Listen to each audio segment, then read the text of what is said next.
wassalatu wassalamu ala asrofil anbiya'i wal mursalin wa ala alihi wa sahbihi rasulillahi ajmain. Asyhadu an la ilaha illallah wa asyhadu anna Muhammadan abduhu wa rasuluh la nabiyya ba'da. Pertama-tama yang paling sama-sama kita hormati Mami Kepala Sekolah SD Negeri 04 Minas Jaya, kemudian beserta wakil serta rekan-rekan guru hebat semuanya. Apa kabarnya pada siang hari ini, bunda-bunda? Alhamdulillah, luar biasa. Yes. Masih belum semangat. Kita ulang lagi ya bunda. Apa kabarnya hari ini semuanya? Alhamdulillah, luar biasa. Yes. Allahu Akbar. Oke, terima kasih. Syukur alhamdulillah kita ucapkan kehadiran Allah Subhanahu wa taala yang mana pada hari ini kita masih diberi kesempatan kesehatan berkumpul di ruang laboratorium kita dalam rangka ada salah seorang calon guru penggerak angkatan 8 yaitu Bunda Mary yang akan menyampaikan materi tentang menyebarkan pemahaman budaya positif. Selanjutnya salawat beriring salam tidak lupa pula marilah kita curahkan kepada junjungan alam yang ini besar Muhammad sallallahu alaihi wasallam dengan lafaz Allahumma shalli ala sayyidina Muhammad wa ala ali sayyidina Muhammad. Baik, tidak untuk memperpanjang mukadimah, pada kesempatan kali ini mari kita dengarkan sambutan dari Mami Kepala Sekolah. Kepada Mami, waktu dan tempat kami persilakan.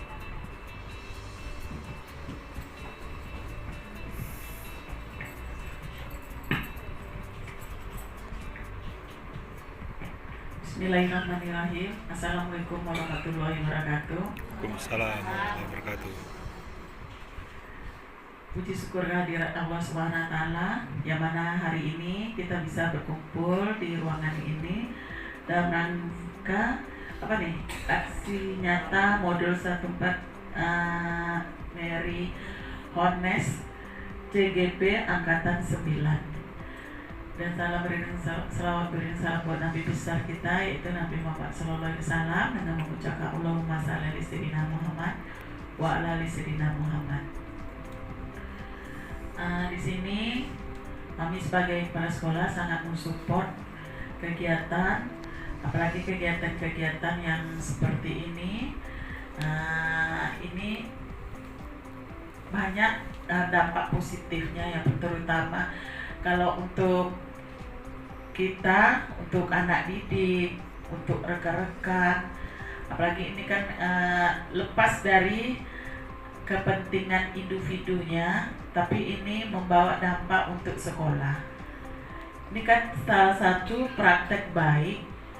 Nah, ini yang akan di-share ke kawan-kawan semua.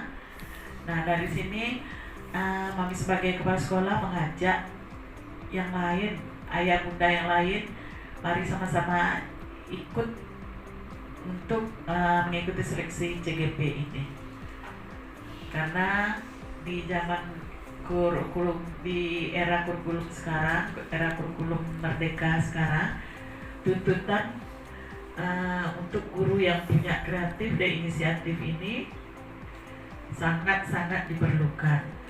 Kalau dulu di zamannya kurikulum sebelumnya memang sih bagus, semua kurikulum itu bagus, nggak ada yang nggak bagusnya, semuanya bagus. Pasti ada kelebihan masing-masing. Nah, tapi di kurikulum merdeka ini memang sangat-sangat mengapresiasi atau bakat dari guru dan minat dari siswa ini sangat ditonjolkan. Nah, marilah sama-sama ya kita mendukung kegiatan ini dan mensupport supaya rekan kita sukses. Ini tugas terakhir. Modul 1. Modulnya sampai berapa? 3. Kalau Ari udah sampai 3 ya. Nah, nanti ya yang ayah bunda yang lain semoga juga bisa seperti ini. Ini kan sebagai contoh nih. Nanti berarti yang CGP yang berikutnya kan udah siap untuk tampil seperti ini. Yang kemarin Ari ada seperti ini. Di kelas. Nah, ini besok seperti ini. Irma juga hari Senin. Buzar? Buzar dari ya. Oke ya. Semoga sukses. Semoga karirnya makin bagus dan yang terpenting niat kita supaya anak didik kita semakin baik ke depannya. Nah, itu yang bisa disampaikan. Wabillahi taufiq hidayah. Assalamualaikum warahmatullahi wabarakatuh.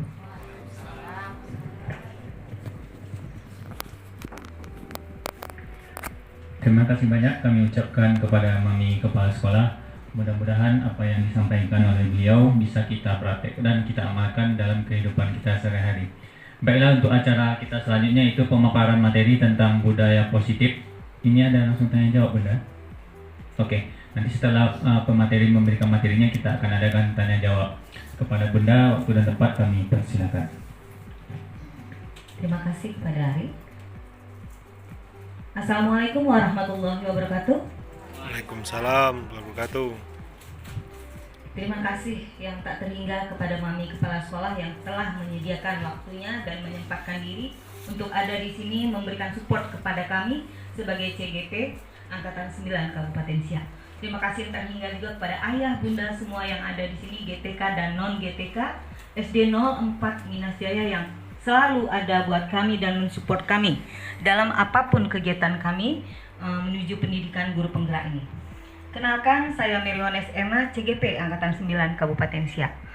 Hari ini mungkin yang harus kita ucapkan pertama adalah sholawat beriring salam kepada Nabi besar kita Muhammad SAW yang telah memberikan rahmat dan hidayahnya kepada kita semua sehingga kita semua ada di sini dalam keadaan sehat walafiat, insya Allah tidak kurang satu apapun dan tentunya dalam keadaan bahagia.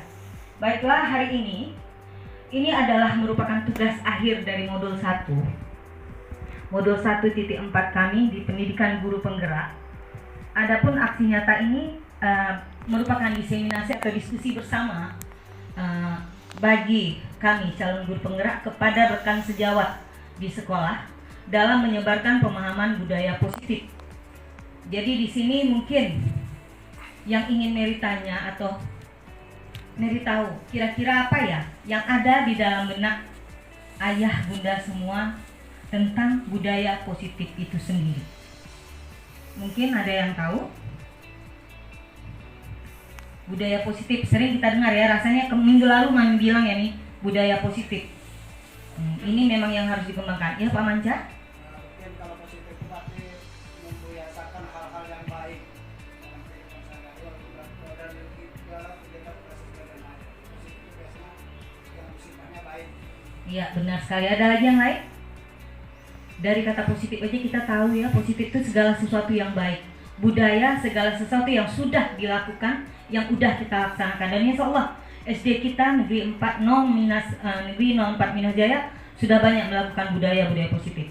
Adapun latar belakang saya melakukan kegiatan ini adalah agar sekolah merupakan lembaga yang berperan penting dalam pembentukan karakter murid sebagaimana tujuan pendidikan yakni mewujudkan profil pelajar Pancasila. Dengan demikian, peran guru sangat penting untuk menuntun murid dalam pembentukan karakter. Untuk terwujudnya budaya positif di sekolah, perlu adanya kolaborasi seluruh warga sekolah serta masyarakat dan pemerintah di lingkungan sekolah. Menciptakan budaya positif di sekolah memang membutuhkan waktu yang cukup lama, namun tetap harus dimulai dari sekarang, dimulai dari hal-hal kecil, mulai dari diri sendiri hingga terwujudnya pembiasaan positif di sekolah. Di sini ada 2 metode yang selalu kita gunakan dan yang akan kita gunakan. Mungkin ayah bunda semua juga pasti melakukannya di kelas. Kira-kira ada 2 metode, itu metode yang pembiasaan pembelajaran berpusat kepada guru dan metode pembelajaran yang berpusat kepada anak. Kira-kira kita mungkin nggak tahu apa metode pembelajaran yang kita lakukan di sekolah, di kelas terhadap anak-anak kita. Ada yang bantu bisa jawab? Ayo. Metode yang kita laksanakan di dalam kelas selama ini, pembelajaran yang berpusat kepada guru atau pembelajaran yang berpusat kepada anak, dan kira-kira apa alasannya? Ada yang bisa bantu? Ari?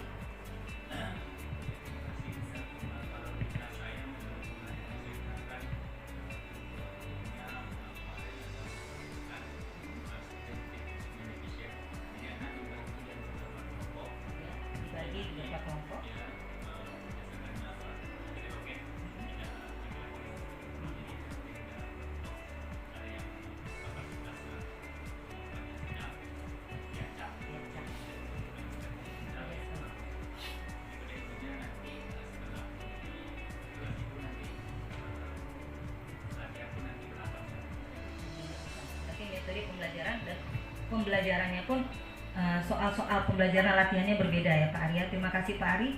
Jadi metodenya berarti berpusat kepada murid, ya, pada siswa. Jadi memang itulah yang dituntut pada saat ini, pada kurikulum Merdeka ini sebenarnya yang dituntut adalah pembelajaran yang berpihak kepada murid, di mana disinilah nanti terlihat adanya diferensiasi. Bukan begitu Ayah Hari? Ya, jadi diferensiasi. Ujungnya nanti diferensiasi, di mana diferensiasi ini nantinya akan berakhir kepada terbentuknya pelajar yang berprofil pelajar Pancasila. Jadi yang akan saya bahas di sini itu adalah yang pertama, pendidikan paradigma belajar, kedua disiplin positif, ketiga nilai-nilai kebajikan, yang keempat kebutuhan dasar manusia, yang kelima motivasi perilaku manusia, yang keenam posisi kontrol, 7 keyakinan kelas, dan terakhir segitiga restitusi. Ini yang akan dibahas dan memang harus disebutkan satu persatu ya Ayah Bunda. Selanjutnya pembelajaran dengan paradigma baru yang sudah kita lakukan sekarang, insya Allah, karena kita sekolah penggerak dan kita udah lakukan ini pelan-pelan. Ini adalah tahun ketiga kita. Pembelajaran dengan paradigma baru merupakan pembelajaran yang dirancang berdasarkan prinsip pembelajaran berdiferensiasi, sehingga para peserta didik belajar sesuai dengan kebutuhan berdasarkan tahap perkembangan sesuai dengan teori psikologi modern untuk mewujudkan profil pelajar Pancasila seperti yang Mary bilang tadi. Jadi ujungnya memang ini ujung dari metode pembelajaran berpihak kepada murid adalah pembelajaran berdiferensiasi yang ujungnya nanti menciptakan manusia siswa yang berprofil pelajar Pancasila. Miskonsepsi atau kesalahan tentang teori kontrol, yaitu ilusi guru mengontrol murid, guru yang selalu mengontrol murid ya di sini. Yang kedua, ilusi bahwa semua penguatan positif efektif dan bermanfaat. Yang ketiga, ilusi bahwa kritik dan membuat rasa bersalah mampu menguatkan karakter. Ini yang sering kita lakukan tanpa disengaja. Yang terakhir, ilusi bahwa orang dewasa berhak memaksa. Ini mungkin bukan sama murid saja, sama anak di rumah pun sering kita lakukan. Jadi pelan-pelan mulai hari ini dan mulai ke depan kita ubah paradigma yang seperti itu. Miskonsepsi teori yang salah. Berikut mengubah paradigma stimulus respon ke pendekatan teori kontrol. Jadi di sini ada dua tabel, yaitu tabel stimulus respon dan tabel teori kontrol. Di stimulus respon itu realita atau kebutuhan kita sama. Sebenarnya sedangkan pada teori kontrol realita dan kebutuhan kita berbeda. Itu yang dulu dan sekarang ya Pak. Jelas sampai hari ini kita rasakan kebutuhan tiap anak tidak sama.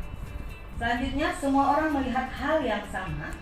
Sementara di teori kontrol setiap orang memiliki gambaran yang berbeda. Jadi jangan kita samakan pandangan kita terhadap pandangan orang yang melihat kita. Yang ketiga, kita mencoba mengubah orang agar berpandangan sama dengan kita. Sedangkan pada teori kontrol kita berusaha memahami pandangan orang lain tentang dunia. Itu dia perbedaannya ya. Kalau ke teori kontrolnya lebih kepada mengerti, mungkin lebih kepada perasaan, memakai perasaan.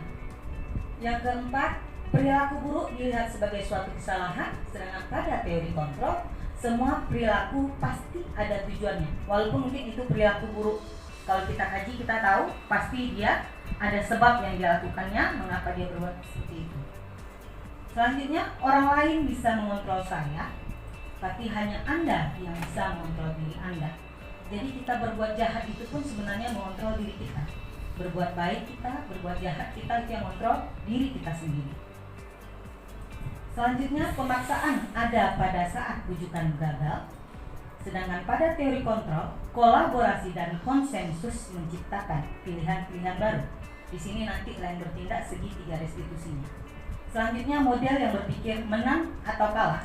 Sementara pada teori kontrol, model berpikir menang sama-sama menang. Jadi nggak ada yang kalah. Jadi apalagi kalau kita menyelesaikan masalah siswa, masalah murid yang sedang mengalami permasalahan, itu nggak ada yang kalah. Tapi kita berusaha untuk meyakinkan anak-anak bahwa dia juga menang, walaupun mungkin dia berbuat salah tapi dengan kata-kata baik kita. Berikut adalah disiplin positif. Disiplin berasal dari kata disiplina yang berarti belajar. Jadi disiplin ini dari arti katanya belajar aja kita bisa tahu ya Bu, Ayah Bunda, kalau disiplin itu tidak bisa kita paksakan.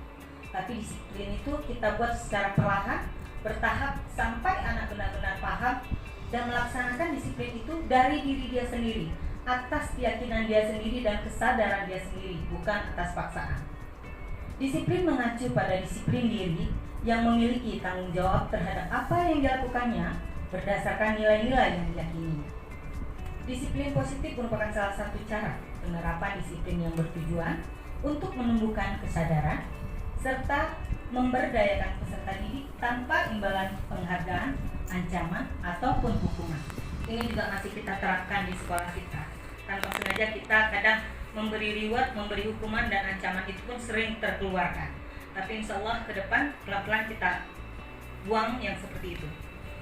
Sebagai seorang pendidik, tujuan kita adalah menciptakan peserta didik yang memiliki disiplin sehingga mereka berperilaku mengacu kepada nilai-nilai kebajikan universal dan memiliki motivasi intrinsik dalam perubahan perilaku ke arah yang lebih baik. Ini tadi yang Mary bilang, kalau disiplin berasal dari diri sendiri, bukan atas paksaan atau bukan kemauan orang lain. Selanjutnya, disiplin positif dan nilai-nilai kebajikan universal. Kebajikan berarti nilai-nilai yang ada nilai baiknya. Secara menyeluruh universal artinya besar. Disiplin positif merupakan suatu cara penerapan disiplin tanpa kekerasan. Ingat ya Bunda, tanpa kekerasan dan ancaman yang dalam praktiknya melibatkan komunikasi tentang perilaku yang efektif antara orang tua dan anak. Salah satu cara penerapan disiplin yang bertujuan untuk menumbuhkan kesadaran serta memberdayakan anak untuk melakukan sesuatu tanpa sogokan, ancaman, maupun hukuman. Disiplin positif juga mengajarkan anak tanggung jawab serta rasa hormat dalam berinteraksi dengan lingkungannya. Ini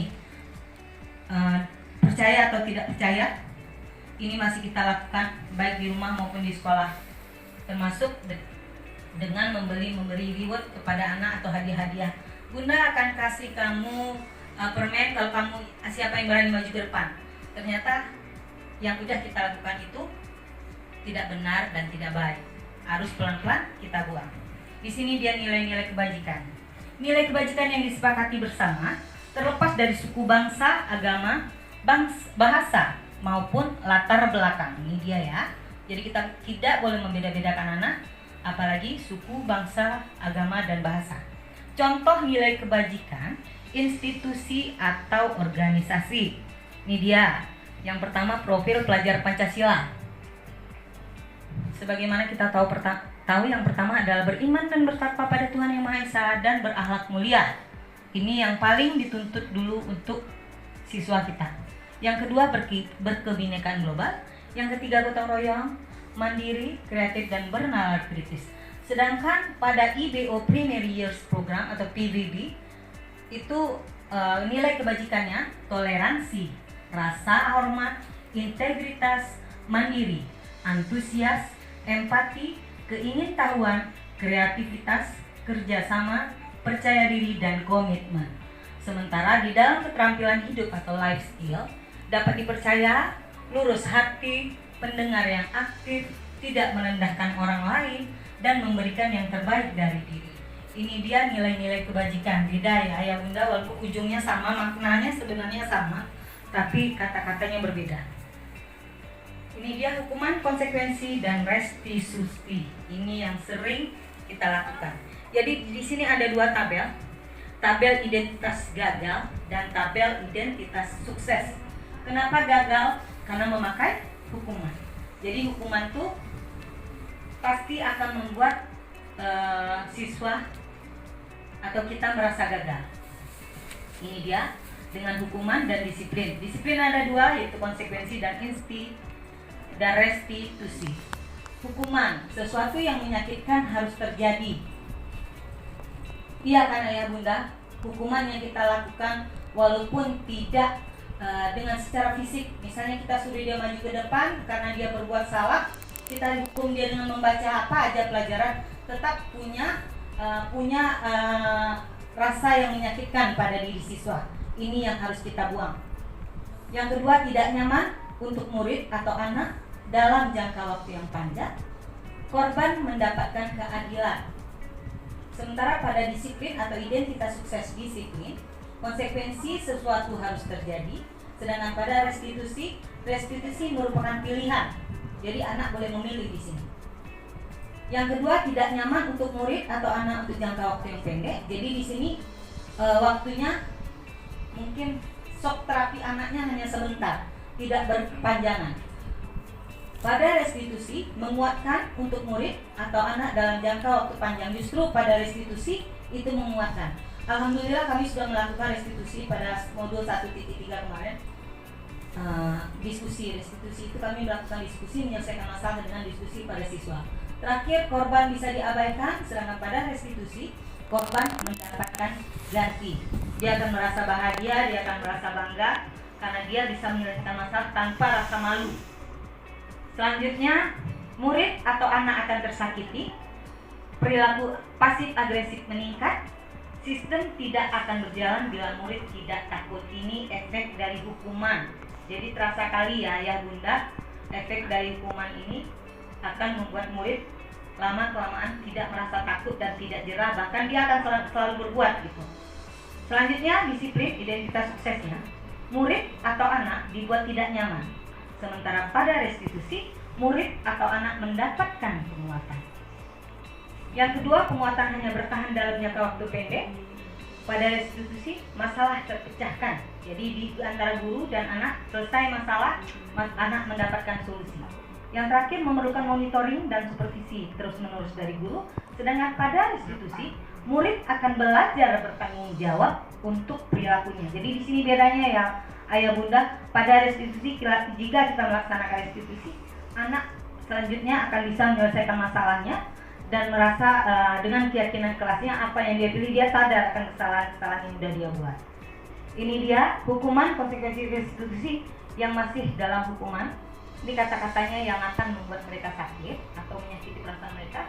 Peraturannya adalah titik-titik kamu harus. Masih sering kita lakukan ya ayah bunda, tidak dipungkiri ini masih sering kita lakukan. Yang kedua, murid atau anak membenci peraturan. Kalau kita tanya mereka katanya enggak, tapi sesungguhnya mereka benci akan peraturan. Pada konsekuensi pertanyaannya, apa peraturannya? Mampukah kamu melakukannya? Terima kasih, itu dia. Yang kedua, murid atau anak menghormati peraturan. Menghormati karena segan ya bu ya, menghormati dia. Selanjutnya pada restitusi, apa yang kamu yakini? Nah ini dia pertanyaan yang kita tanyakan pada mereka. Apa yang udah mereka yakini dari keyakinan kelas yang mereka buat? Terus apa yang bisa kamu lakukan untuk memperbaiki masalah ini? Nah pertanyaan ini membuat mereka merasa tidak pernah bersalah, tidak merasa membuat bersalah. Ini mereka merasa menjadi bangga karena mereka diajak berdiskusi. Selanjutnya, murid atau anak menghormati dirinya dan orang lain. Ini dia, kalau hukuman identitasnya gagal, kalau disiplin, konsekuensi dan restitusi, identitasnya sukses. Hukuman negatif, konsekuensi masih netral, dan restitusi positif. Ini dia masih lagi. Pertanyaannya, awas kalau dilakukan lagi ya. Nanti awas kamu. Nah ini masih sering kita lakukan. Jangan bohong, iya kan ayah bunda? Awas, jangan lupa siram ya kalau WC. Itu pasti sering tuh. Terus mode paksaan, itu paksa namanya paksa. Sekarang nggak boleh kita memaksakan karena emang kita harus menghamba kepada anak. Mendorong menyalahkan diri. Terus konsep diri buruk, murid dan anak belajar. Selanjutnya yang konsekuensi, lakukan apa yang saya katakan. Itu juga pasti memaksa walaupun dengan kata-kata yang halus. Sementara kalau pada restitusi, apakah hal ini yang sesungguhnya ingin kamu lakukan? Nah ini kan manis sekali perkataannya. Jadi anak-anak gak merasa tersakiti. Dengan bahasa yang seperti ini beda kali ya bunda. Lakukan apa yang saya katakan. Masih ada kesan memaksa. Masih ada kesan mode paksanya masih ada. Selanjutnya, kalau konsekuensi menggunakan stimulus respon, sedangkan restitusi dengan teori kontrol. Kalau konsekuensi mendorong kepatuhan, pada restitusi mendorong disiplin positif pada diri anak. Pada konsekuensi konsep diri baik, pada restitusi konsep diri kuat. Kuat beda dengan baik. Kalau baik sementara bisa, kalau kuat itu insya Allah lengket pada dirinya dan akan membuat dia percaya dirinya lebih tinggi. Oke? Pada restitusi, anak akan belajar mengerjakan masalah. Itu bedanya konsekuensi dan hukuman. Selanjutnya, mencoba mengontrol anak dengan penguatan negatif, membayar impas kesalahannya. Dampak pada murid marah, merasa bersalah, rendah diri, mengasingkan diri. Tiba-tiba tidak diharapkan atau sangat melukai dibuat oleh guru. Ini dia ya, kalau hukuman dibuat oleh guru. Terus kalau konsekuensi, mencoba mengontrol anak dengan penguatan-penguatan yang positif. Kehilangan hak, waktu jeda seseorang diri, dan penahanan. Di sini maksudnya karena masih ada konsekuensi seperti misalnya masuk jam sekian, pulang jam sekian, itu konsekuensi masih namanya ya. Selanjutnya sudah diketahui dan masuk akal, dibuat oleh guru dan murid atau anak-anak. Sementara pada restitusi, anak paham bahwa dirinya sendiri yang pegang kendali kontrol. Jadi di sini jika anak benar-benar sudah melaksanakan budaya positifnya, dia bisa melakukan disiplin dirinya, mulai dari dirinya memang atas keyakinan dan kesadaran dirinya. Makanya restitusi ini bisa terjadi. Terus murid atau anak tidak kehilangan waktu, namun bersemangat untuk memperbaiki diri. Berupa undangan untuk mengadakan restitusi dibuat oleh murid. Jadi restitusi itu nanti keyakinan kelas dibuat oleh murid. Ini dia, restitusi haruslah menjadi pilihan untuk menerapkan disiplin positif. Jadi ini harus kita terapkan di sekolah ya Bunda, di kelas kita masing-masing. Pertama-tama yang akan kita lakukan adalah keyakinan kelas. Dari keyakinan kelas yang dibuat bersama inilah nantinya jika mereka melanggar keyakinan, maka itulah yang kita lakukan dengan segitiga restitusi. Ini dia, hukuman menyakitkan, guru menjalani konsekuensi dengan menyalahkan, selalu mengkritik, menyindir serta merendahkan murid. Sangat tidak baik. Kalau pada konsekuensi, guru membantu menyatakan peraturan, melakukan peringatan dan menerapkan konsekuensi. Masih agak keras ya Bunda, masih agak keras dan agak sedikit memaksa. Sementara pada restitusi, menguatkan guru, menyebutkan keyakinan kelas. Jadi setiap kesalahan yang mereka lakukan kita kembalikan ke keyakinan kelas. Ayo, keyakinan kelas yang mana yang kamu langgar? Kamu tahu konsekuensinya apa? Apa yang harus kita lakukan? Itu dia bahasanya nantinya. Membimbing kerangka acuan berpikir restitusi murid pada anak. Jadi pelan-pelan mulai hari ini kita harus buat sama-sama disiplin positif. Ini dia ya. Ini dia perbedaan antara hukuman, konsekuensi, dan restitusi. Pada hukuman tidak terencana atau tiba-tiba, pada konsekuensi terencana disepakati sesuai peraturan. Pada restitusi, proses menciptakan kondisi bagi murid untuk memperbaiki kesalahan. Nah beda ya, mereka disuruh berproses untuk memperbaiki kesalahan, bukan tiba-tiba, tidak tiba-tiba karena sudah dibuat keyakinan kelas tadi. Yang kedua, murid tidak tahu apa yang akan terjadi atau tidak dilibatkan. Sementara pada konsekuensi, murid tetap dibuat untuk nyaman. Pada restitusi, proses kolaboratif yang mengajarkan murid untuk mencari solusi sendiri. Jadi mereka merasa dewasa, mereka merasa dihargai. Itu bedanya restitusi, konsekuensi, dan hukuman. Kalau hukuman bersifat satu arah dan berupa hukuman fisik atau psikis. Kalau pada konsekuensi, sikap guru selalu memonitor murid. Kita memonitor murid, tapi restitusi tidak. Karena apa? Karena mereka sadar bahwa disiplin diri mulai dari diri itu berdasarkan dari diri dia sendiri. Hukuman atau konsekuensi. Murid diminta bertelanjang kaki sepanjang hari. Ini contohnya ya Bunda, karena tidak menggunakan sepatu warna hitam sesuai peraturan sekolah. Ini contoh konsep hukuman yang kita berikan kepada murid yang tidak memakai sepatu berwarna hitam. Yang kedua, berdiri di depan kelas sambil mengangkat kaki satu. Masih ada ya Bunda? Masih ada buat seperti itu? Nggak ada ya? Di sekolah kita alhamdulillah udah nggak ada, karena tidak bisa menjawab pertanyaan. Yang ketiga, membersihkan tumpahan air di meja. Tulis karena tersenggol pada saat belajar ada. Kalau membersihkan Ya, biar dia bertanggung jawab ya Pak Manca. Tapi pelan-pelan harus kita buang itu Pak Manca. Jadi gimana solusinya dong? itu nanti kita solusinya dari segi restitusi. Keyakinan kelas Pak Manca bisa buat. Kehilangan 10 menit jam istirahat untuk mengerjakan tugas karena terlambat datang dan tertinggal pelajaran selama 10 menit. Nah ini kan merugikan anak. Gak boleh kita lakukan itu. Selanjutnya, duduk di bangku di pinggir lapangan pada jam istirahat. Tidak diizinkan bermain oleh guru piket karena mencederai. teman saat bermain di lapangan. Ini dia, sering kejadian masih di SD. Terlambat hadir pembelajaran, datang 15 menit dan diminta untuk tinggal 15 menit sesudah pulang kelas usai untuk membahas ketertinggalan pembelajaran. Lari mengelilingi lapangan basket 2 kali karena terlambat 10 menit untuk pelajaran PJOK. Nah, ini ayah Didi ada lakukan ya Didi? Enggak ya. Ini mungkin hukuman-hukuman yang dilakukan di SMP karena keras. Kita yang sok enggak. Yang terakhir, membersihkan WC sekolah karena mematahkan pensil kawan ini kan. Sedih kali kita rasanya kita suruh anak didik kita membersihkan WC, mungkin di rumahnya nggak pernah dilakukan, disuruh mamanya. Sementara kita di sekolah yang hanya beberapa saat yang disuruh untuk mendidik, malah kita lakukan hukuman seperti itu. Dihukum karena penghargaan. Nah ini dia, ini kesalahan yang tidak sengaja dan tidak sadar kita lakukan. Penghargaan tidak efektif. Ingat ya ayah bunda, penghargaan tidak efektif. Hanya jika Anda melakukan hal ini, maka Anda akan mendapatkan penghargaan yang diinginkan. Penghargaan akan menurunkan kualitas. Penghargaan mematikan kreativitas. Penghargaan merusak hubungan, akan merasa iri, dan sebagian dari mereka akan tidak menyukai orang yang diberikan penghargaan. Ada persaingan dirinya di dalam kelas. Penghargaan mengurangi ketepatan. Penghargaan menghukum mereka yang tidak mendapatkan penghargaan. Misalnya dalam sistem ranking, mereka yang mendapatkan ranking kedua akan merasa paling dihukum. Jadi inilah alasan pemerintah tidak melaksanakan rankingan di dalam rapor.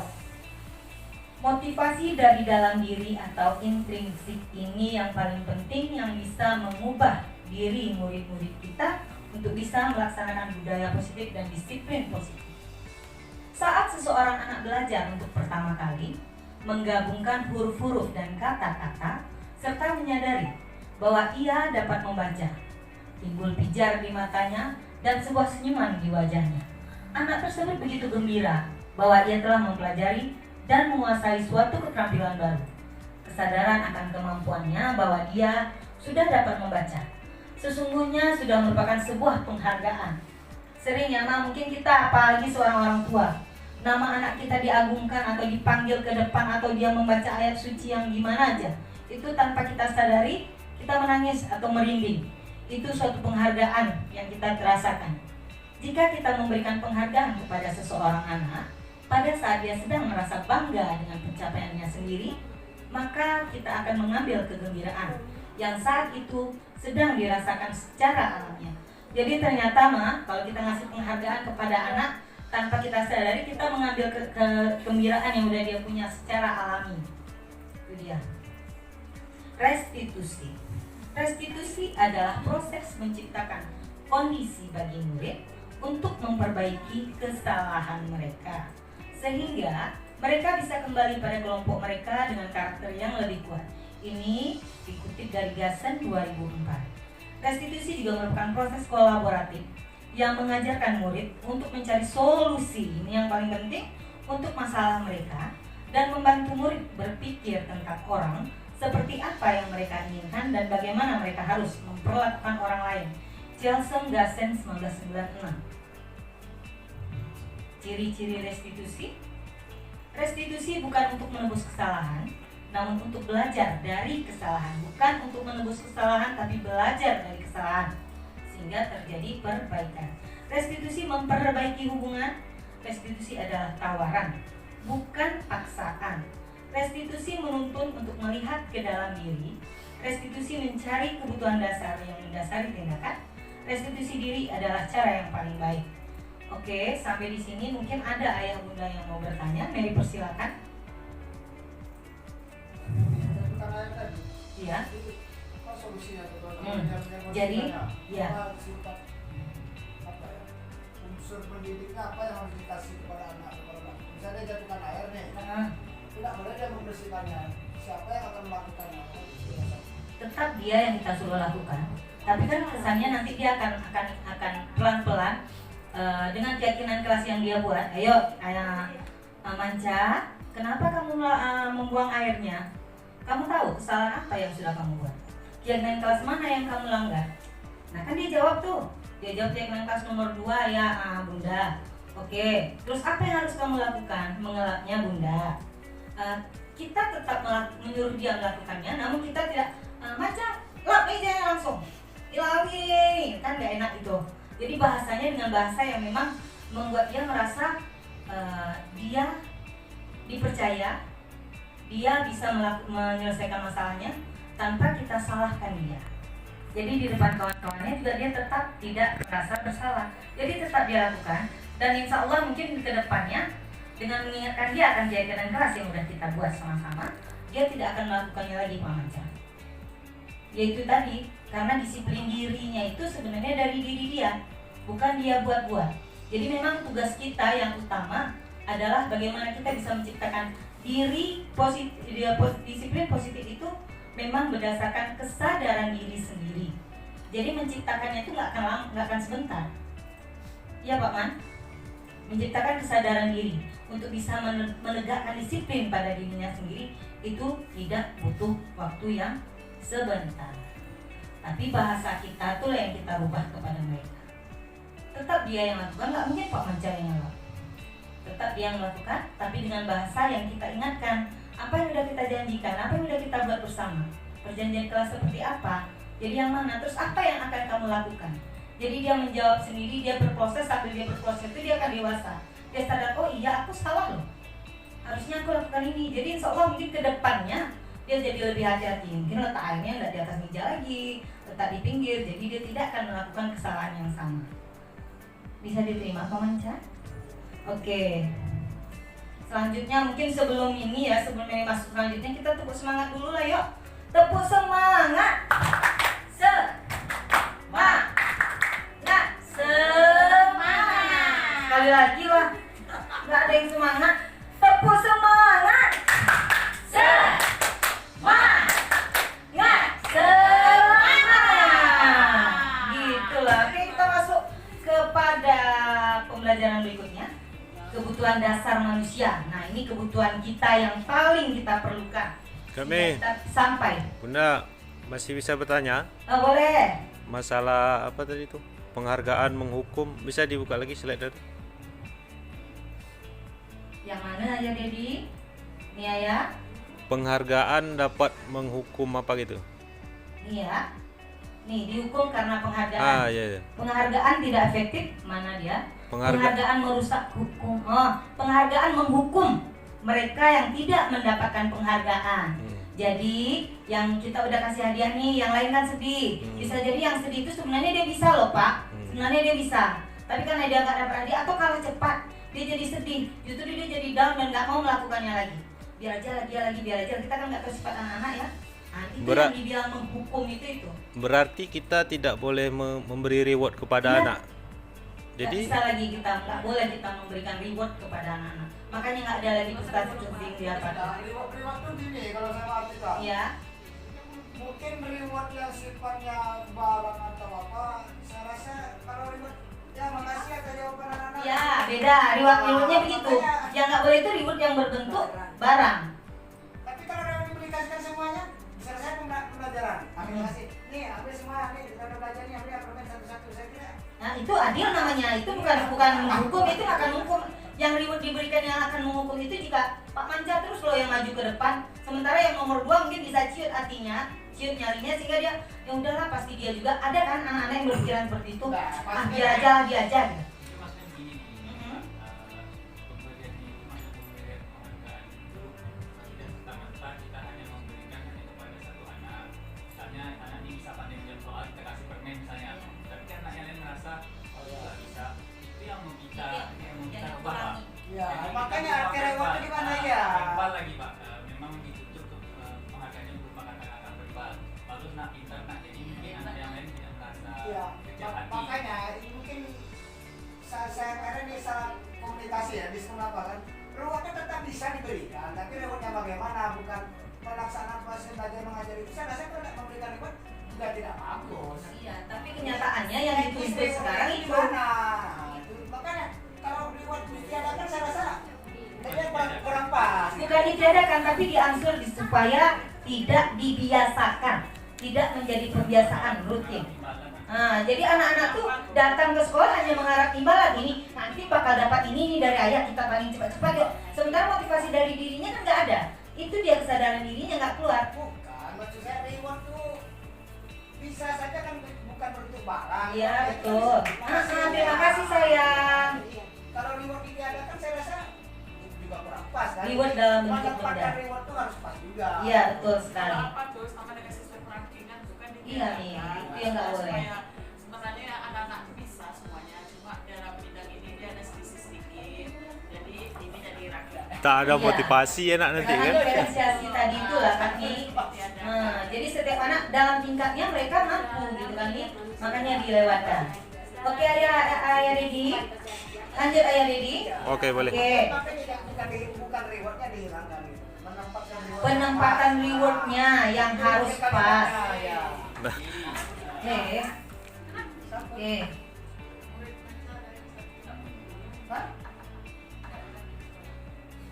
Singgah apa mungkin? Oke, ini dia kebutuhan dasar manusia. Ini adalah kebutuhan yang paling penting yang akan membuat kita merasa bahagia jika semuanya terpenuhi. Kebutuhan dasar manusia adalah segala sesuatu yang kita lakukan untuk mendapatkan apa yang kita inginkan. Seluruh tindakan kita lakukan memiliki tujuan tertentu dan semua yang terbaik yang kita lakukan dalam rangka agar kebutuhan dasar kita terpenuhi dengan baik. Ini dia 5 kebutuhan dasar manusia. 5 kebutuhan dasar manusia yang harus kita penuhi. Jika salah satunya tidak terpenuhi aja, maka pasti akan terjadi kesalahan-kesalahan dalam perkembangan anak. Yang pertama, kebutuhan dasar untuk bertahan hidup, yaitu makanan, pakaian, tempat tinggal, keamanan, dan kesehatan. Yang kedua, kebutuhan akan kasih sayang dan rasa diterima. Rasa diterima, dipedulikan, berbagi, kerjasama, menjadi bagian dalam kelompok ini. Yang ketiga, penguasaan, yaitu merasa harga dirinya dihargai, keinginan untuk dianggap dia bisa menjadi pemimpin, dianggap dia ada di situ, dia bisa, dia mampu, berprestasi, diakui dan didengar. Yang keempat, kebebasan, yaitu mandiri, memiliki pilihan, mencoba hal baru, mampu mengendalikan arah dirinya. Yang terakhir adalah kesenangan, yaitu bermain, humor, antusiasme, dan tertawa. Yang kelima ini pun kita masih butuh ya bunda, bukan anak-anak saja. Jadi 5 kebutuhan dasar inilah yang mendasari kebahagiaan peserta didik. Ini dia motivasi perilaku manusia. Untuk hukuman, menghindari ketidaknyamanan, untuk mendapatkan imbalan atau penghargaan dari orang lain, untuk menjadi orang yang mereka inginkan dan menghargai diri sendiri dengan nilai-nilai yang mereka percaya. Ini yang merupakan motivasi intrinsik, sedangkan yang 2 tadi merupakan motivasi intrinsik dari luar.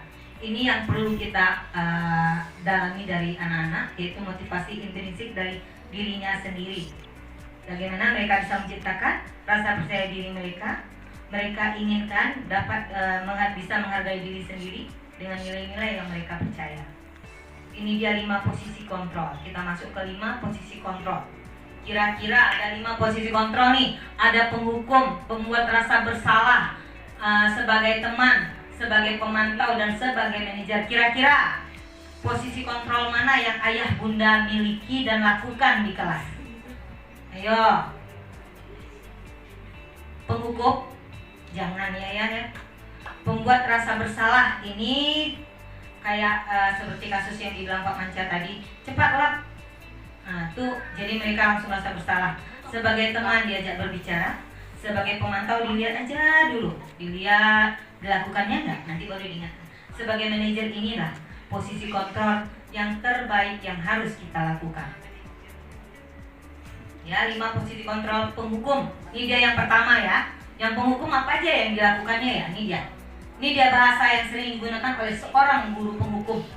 Jangan kita lakukan ini lagi ya, ayah bunda, patuhi aturan saya, atau awas. Nih, nggak pernah kita pakai lagi ya. Kamu selalu saja salah. Nah ini selalu, pasti selalu yang terakhir selesai. Guru seperti ini senantiasa percaya hanya ada satu cara agar pembelajaran bisa berhasil, yaitu dengan cara dia, bukan cara anak. Jadi dia lakukan itu karena dia merasa dia benar. Ikutkan selera dia, bukan selera anak. Ini dia posisi kontrol pembuat rasa bersalah. Guru akan bersuara lebih lembut. Ibu sangat kecewa sekali dengan kamu, nak. Kenapa kamu dapat nilai segini? Sering kita lakukan ya. Kalau ada anak kita yang mungkin kita kecewa, dia biasanya dapat nilai tinggi, lalu dapat nilai rendah. Pasti ini kata-kata kita yang keluar. Terus, berapa kali Bapak harus memberitahu kamu ya? Gimana coba kalau orang tua kamu tahu kamu berbuat begini? Di posisi ini, murid akan memiliki penilaian diri yang buruk tentang diri mereka. Murid merasa tidak berharga dan telah mengecewakan orang-orang di sampingnya. Nah, nih, salah sekali kan? Padahal kita udah ngomong dengan lembut loh. Tapi dia tetap kena jiwanya, kena mentalnya, kena psikisnya. Itu dia, makanya dibilang posisi kontrol membuat rasa bersalah. Jangan sampai kita buat anak-anak murid kita merasa bersalah, sehingga bisa jadi dia takut sama kita. Jadinya takut untuk datang ke sekolah. Ini dia posisi kontrol yang ketiga sebagai teman. Mungkin baik ya kalau di rumah, mungkin bisa kita lakukan kepada anak-anak kita kalau kita menjadi teman. Di sekolah juga bisa, sama anak-anak murid yang besar. Tidak akan menyakiti murid, mengontrol murid melalui persuasi atau pendekatan persuasif, menggunakan hubungan baik dan humor. Nah, jadi perlu guru-guru itu ada humor. Perlu ayah bunda itu punya humor, punya rasa humor sama anak-anak muridnya. Ini perkataannya, ayo bantulah demi Bapak ya. Ayo, ingat tidak ada bantuan Bapak selama ini. Ya sudah, kali ini tidak apa-apa, nanti Ibu bantu bereskan. Hal lain yang mungkin timbul adalah murid hanya akan bertindak untuk guru tertentu dan tidak untuk guru lainnya. Murid akan tergantung pada guru tersebut nih dia cuma sayang sama gurunya aja. Mungkin kalau sistem wali kelas gitu ya, kayak guru agama, guru olahraga pasti merasa tersisih ya Naya. Pasti ya Naya. Karena apa? Karena mereka terbiasa sama gurunya sebenarnya itu. Jadi mereka menganggap yang temannya, yang gurunya, yang dia percaya ya cuma bundanya. Bunda agama, bunda olahraganya enggak bundanya. Apa-apapun yang dikadukannya ya sama bundanya. Ini dia posisi teman. Ternyata tetap menjadi posisi kontrol yang belum baik. Selanjutnya posisi kontrol pemantau. Bertanggung jawab atas perilaku orang-orang yang diawasi berdasarkan peraturan dan konsekuensi. Ayo, peraturannya apa? Apa yang telah kamu lakukan, nak? Sanksi atau konsekuensinya apa, ayo? Nah, seorang pemantau sangat mengandalkan perhitungan, catatan, data yang dapat digunakan sebagai bukti atas perilaku seseorang. Jadi gurunya ngumpulin data dulu, udah berapa kali nih Ayah Hari melakukan kesalahan, udah berapa kali nih si Noni nggak buat PR, baru mereka proses. Itu dia namanya pemantau. Selanjutnya posisi kontrol terbaik, yaitu yang mungkin harus kita lakukan, yaitu manajer. Seorang manajer telah memiliki keterampilan di posisi teman atau pemantau. Ini dia ya, udah berada di posisi ketiga dan keempat, baru dia berada di posisi kelima atau manajer. Pertanyaannya, apa yang kita yakini? Ini dia, kembali lagi keyakinan kelas. Apakah kamu meyakininya? Jika kamu meyakininya, apakah kamu bersedia memperbaikinya? Jika kamu memperbaiki ini, hal ini menunjukkan apa tentang dirimu? Apa rencana kamu untuk memperbaiki hal ini? Jadi pertanyaan ini membuat mereka berpikir apa yang sebaiknya mereka lakukan, apa yang harus mereka lakukan. Jadi mereka bisa berpikir dan menyelesaikan masalahnya sendiri pelan-pelan. Contoh 5 posisi kontrol guru. Kasusnya, siswa terlambat datang ke sekolah. Yang penghukum, ini dia kata-katanya ya bunda ya. Hormat bendera selama 1 jam, patuhi perintah saya. Kamu selalu saja salah. Nah, ini anak disuruh hormat bendera selama 1 jam. Secara etis saja nggak baik ya bunda. Demam mana orang pingsan, yang kena, yang dituntut kita, ayah bunda gurunya. Pembuat merasa bersalah. Sudah berapa kali bapak ibu harus memberitahumu, kamu selalu mengecewakan. Nah, kata-kata mengecewakan ini yang tidak boleh kita keluarkan karena akan membuat jiwa anak tertekan. Posisi kontrol teman. Ayolah demi bapak atau ibu ya. Ya sudah, silakan masuk. Nanti bapak ibu bereskan. Ayo, ingat, tidak bantuan bapak ibu lagi ya. Itu dia kata-katanya. Sebagai teman, kayak kita sama anak murid kita sering mungkin kita ngomong gitu ya. Karena anak sekarang memang nggak bisa kita marahkan, nggak bisa kita bentak, banyaknya dibujuk. Posisi kontrol sebagai pemantau, peraturannya apa? Apa yang kamu lakukan? Apa sanksi atau konsekuensinya? Tetap mengingatkan sanksi dan konsekuensi. Itu bedanya dengan posisi kontrol guru sebagai manajer. Di sini pertanyaannya, apakah kamu tahu kesalahan kamu, Nak? Nah, ini dia. Dia disuruh berpikir dan menjawab dan belajar jujur. Kira-kira kamu bisa memperbaikinya apa tidak? Gitu. Itu pertanyaannya. Apa rencanamu untuk menyelesaikan masalah ini? Jadi memang kita hanya memberikan saran, memberikan pertanyaan. Dia yang menjawab dan mencoba mencari solusi dari masalah yang dia selesaikan. Jadi dia nggak merasa dituduh, nggak merasa bersalah. Ini dia keunggulan posisi manajer. Nih, guru berbuat sesuatu bersama dengan murid, mempersilahkan murid mempertanggungjawabkan perilakunya. Jadi murid memang merasa bertanggung jawab atas perilakunya karena dia bisa menyelesaikan masalahnya sendiri. Mendukung murid agar dapat menemukan solusi atas permasalahannya sendiri. Tugas seorang manajer bukan untuk mengatur perilaku seseorang. Kita membimbing murid untuk dapat mengatur dirinya. Seorang manajer bukannya memisahkan murid dari kelompoknya, tapi mengembalikan murid tersebut ke kelompoknya dengan lebih baik dan kuat. Jadi dia begitu dipanggil, kawan-kawannya tahu nih dia ada masalah. Tapi kan kita panggil, dia suruh mengatasi sendiri. Dia balik ke tempat kawannya itu, dia tidak merasa bersalah, dia tidak merasa kecewa. Dia tetap dengan percaya dirinya duduk dengan teman-temannya. Inilah posisi kontrol yang terbaik, yaitu manajer. Ini yang harus kita lakukan dan mungkin sudah kita lakukan di awal semester kemarin. Pembentukan keyakinan kelas. Ini dia syarat-syaratnya. Pembentukan keyakinan kelas harus bersifat abstrak, berupa pernyataan yang universal secara menyeluruh, dibuat dalam pernyataan positif dengan kata-kata yang positif, sedikit saja biar mudah diingat, sesuai dengan kondisi kelas dan sekolah sehingga mudah untuk diterapkan. Semua warga sekolah atau kelas dilibatkan saat pembuatan keyakinan kelas. Ini dia. Untuk di kelas-kelas besar rasa Mary bisa dilakukan, tapi untuk di kelas 1 kayak kami hanya Mary yang berbuat, tapi Mary sampaikan lagi ke anak itu. Ini keyakinan kelas kita ya, Nak. Oke, ini untuk penyelesaian masalah yang kita lakukan dalam posisi manajer tadi. Segitiga restitusi. Jadi di sini ada 3 tahapan yang kita lewati, yaitu menstabilkan identitas, validasi tindakan yang salah, dan yang terakhir menanyakan keyakinan. Ini dia. Pada menstabilkan identitas yang di bawah ya ayah bunda, ini dia yang di bawah.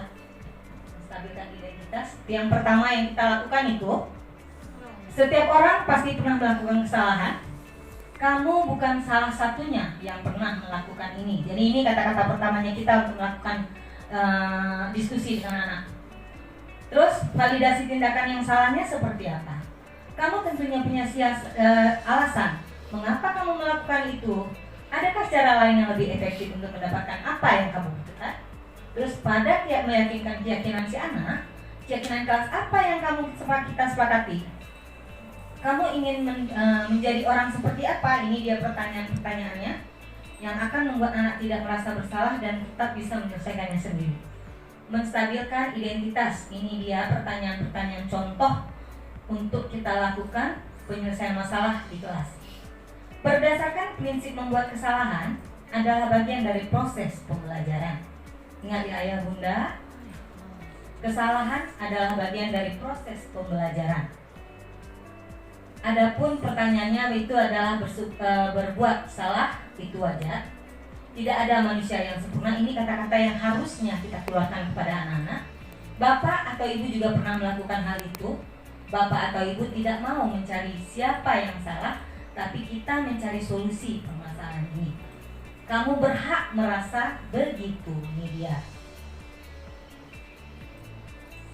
Penyelesaian masalah yang kedua yaitu validasi tindakan yang salah. Berdasarkan prinsip, setiap perilaku berupaya memenuhi suatu kebutuhan tertentu. Kamu pasti punya alasan mengapa melakukan hal itu, padahal kamu bisa melakukannya yang lebih buruk dari ini. Kamu patut bangga karena telah melindungi sesuatu yang penting buat kamu. Kamu melakukannya karena mempertahankan sesuatu yang penting bagimu. Bagus-bagus bahasanya kan ayah bunda, tidak menjatuhkan anak, tidak membuat jiwa anak tertekan. Yang terakhir menanyakan keyakinan. Berdasarkan prinsip teori kontrol bahwa pada dasarnya kita termotivasi secara intrinsik dari dalam. Jadi di sini pelan-pelan anak-anak sudah ada motivasi dari dalam dirinya sendiri atau secara intrinsik. Pertanyaannya adalah, apa keyakinan kelas kita Nilai apa yang telah disepakati bersama? Seperti apa, ayo, gambaran sebuah kelas yang ideal menurut kamu? Kamu ingin menjadi orang seperti apa? Ini dia pertanyaan yang bakal dia jawab sendiri, lalu dia sendiri yang menyelesaikan solusinya. Mungkin ini saja. Terakhir, terima kasih.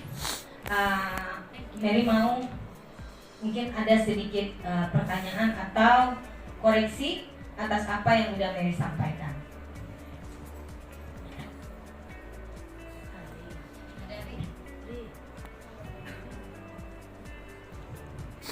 Oke, ini bisa dibilang paham atau nggak paham? Ada yang bertanya?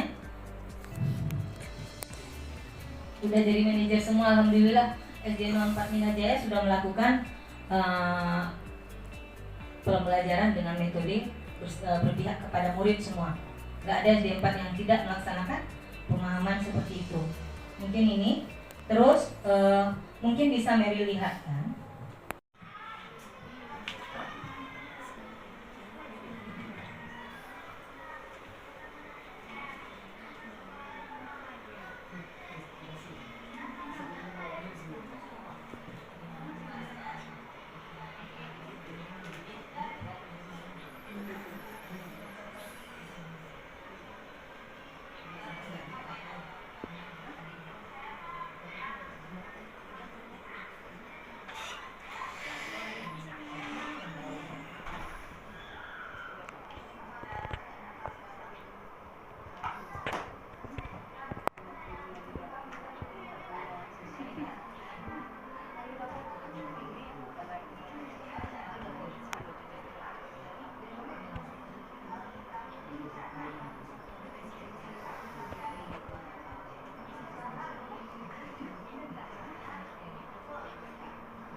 Ini sudah contoh untuk berbagi ya. Dan Mary sudah melakukan itu. Oke. Dipotong nggak? Oke, mungkin kalau nggak ada pertanyaan, kita akhiri aja ini dulu. Jadi sebelum Mary akhiri, mungkin biar nggak stres ya muka ayah bundanya. Kayaknya pada suntuk, mungkin capek udah mau balik karena udah siang sekali. Oke, Mary punya clue. Oke, kita tebak sama-sama coba ya. Mau ya? Ini ngasah otak sedikit aja. Cluenya bumi itu bulat. Bumi itu bulat. Oke? Bumi itu bulat. Jika 10 sama dengan 1, maka 100 sama dengan 2. Ingat cluenya, bumi itu bulat. Oke. Sekarang kalau 18 berapa? Ya. Oh, udah dapat bocorannya rupanya. Udah tahu. 8.888. 8.888 ada 8. Oke. Dia kalau kayak gitu kan cepat ya. Kalau 13? Enggak ada. Kita? Kalau 80 berapa? 3 tak. Kan bumi itu bulat. Bumi itu bulat. Kalau cluenya tiang bendera itu lurus. Tiang bendera itu lurus. Oke, sate 1. Sate 2. Ya. Kalau bebek? Dua. B pertama 1, B kedua 3 sama K. 5 dong. Dengan ini. B E K 5 Pak Manca. Ini enak loh kalau dibuat di kelas. Jadi kalau kita karena kita udah paham bisa ngerti gitu. Tapi kalau anak-anak lambat nanti dia minta lagi bunda itu yang bikin seru. Kalau di kelas 4, 5, 6 itu enak dibuat. Iya, kan enak. Oke, mungkin terima kasih yang tak terhingga kepada Mami kepala sekolah kami yang cantik, yang selalu mensupport kami, guru-guru ayah bunda hebatnya. Apapun kegiatan yang kami lakukan selalu disupport. Terima kasih atas waktu yang Mami berikan. Terima kasih kepada ayah bunda yang setia ada di sini menemani saya dan mensupport saya. Demikian saja diseminasi aksi nyata saya hari ini. Wabillahi taufiq wal hidayah. Wassalamualaikum warahmatullahi wabarakatuh. Waalaikumsalam.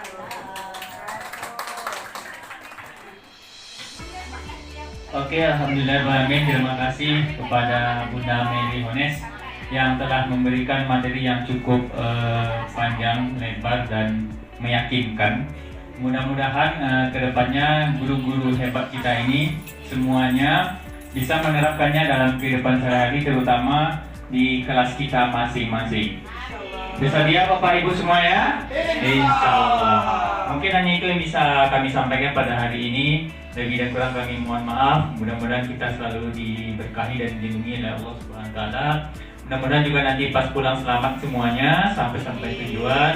Wabillahi taufiq wal hidayah. Assalamualaikum warahmatullahi wabarakatuh.